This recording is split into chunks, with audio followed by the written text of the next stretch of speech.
Well now, gather around folks, and let me tell you about the most fascinating tour you'll ever take in Vietnam.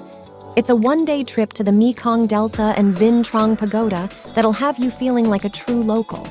Departing from your hotel in Ho Chi Minh City, you'll travel through lush rice fields and visit the largest pagoda in the Mekong Delta, Vinh Trang. But that's just the beginning, folks. Next, you'll hop on a motorboat and cruise down the Tien River to Toi Son Islet, where you'll taste some sweet honey tea, sample tropical fruits, and listen to some traditional music.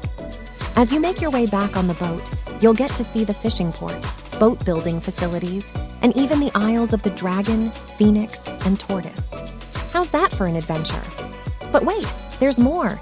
You'll get to visit a family-run workshop where they make delicious coconut candies and learn about the garden pond cage agricultural model. Then you'll have a hearty lunch in an orchard garden before enjoying a rowing boat ride on a tiny canal and taking a bike ride around the island. So what are you waiting for? Book this tour today and experience the Mekong Delta and Vinh Trang Pagoda like a true adventurer. And if you're lucky, you might just spot a riverboat gambler or two along the way.